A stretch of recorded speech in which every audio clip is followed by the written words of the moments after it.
अमजद अली जावेद साहब, बहुत शुक्रिया जनाब, आपने हमें ज्वाइन किया। जी शुक्रिया जवाब साहब। अच्छा सर, आपके जो लीडर हैं नवाज शरीफ, वो जद्दा पहुंच चुके और आज हमने शहबाज शरीफ साहब की जो स्पीच सुनी उसमें उन्होंने सियासत और रियासत के बारे में बड़ा ही अहम जुमला कहा कि अगर रियासत ना बचाते तो किसी की सियासत भी ना बचती।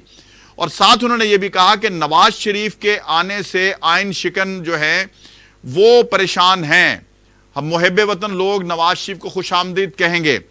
आप क्या समझते हैं आपके हलके में, और यकीनन आप पूरे पंजाब में देख रहे हैं, राना सनाउल्लाह भी बड़े बुलंदोबांग दावे कर रहे हैं इस्तकबाल के, और दीगर आपके जो मुस्लिम लीग नवाज के कायदीन हैं वो भी बड़े बुलंदोबांग दावे कर रहे हैं। कैसा इस्तकबाल होने जा रहा है? हम काजी फायजी साहब पे बाद में आते हैं, practice and procedure bill pay. Nawaz Sharif साहब का इस्तकबाल कैसा होने जा रहा है? जवाब साहब, इंशाल्लाह ये एक तारीखी इस्तकबाल होगा मियां मोहम्मद नवाज शरीफ का, मुस्लिम लीग की तारीख का, पाकिस्तान की तारीख का।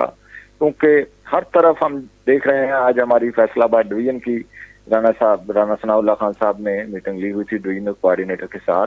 तो तमाम अजरा को जो टारगेट पार्टी ने सेट किए थे, तो हर जिले से जो आवाज थी, हर हलके से जो आवाज थी, जो दिया गया टारगेट है वो उससे तकरीबन डबल की आवाज थी। अच्छा। हालांकि बहुत सारे मसाइल हैं लोगों के लिए, ट्रांसपोर्ट के अखराजात, सारी चीजें, लेकिन इस बुरे हालात में भी लोग सिर्फ अपने कायद के लिए, मियां मोहम्मद नवाज शरीफ के लिए, इस मुल्क की तरक्की और इस्तेहकाम के लिए लोग सब कुछ भुलाकर सिर्फ इसी बात पे यकसू है कि कायद मियां मोहम्मद नवाज शरीफ का इस्तकबाल करना है। क्योंकि नवाज शरीफ अब इस पाकिस्तान की वाहद उम्मीद है लोगों की कि नवाज शरीफ आएगा तो इस मुल्क के अंदर तरक्की का पहिया चलेगा, लोगों का चूल्हा जलेगा। तो लोग इसलिए तमाम लोग मुस्लिम लीगी कारकुन, आम पाकिस्तानी जो है, जो मियां नवाज शरीफ से उम्मीद लगाए हुए हैं, तो वो तमाम लोग जो हैं वो मुस्लिम लीग के साथ राब्ते में हैं। लोग जाना चाहते हैं। कन्वेंस हम उतनी मुहैया नहीं कर पा रहे जितनी हमें जरूरत है, लेकिन वो टारगेट से इंशाल्लाह उसके बावजूद भी डबल लोगों ने इसका इंतजाम कर लिया है।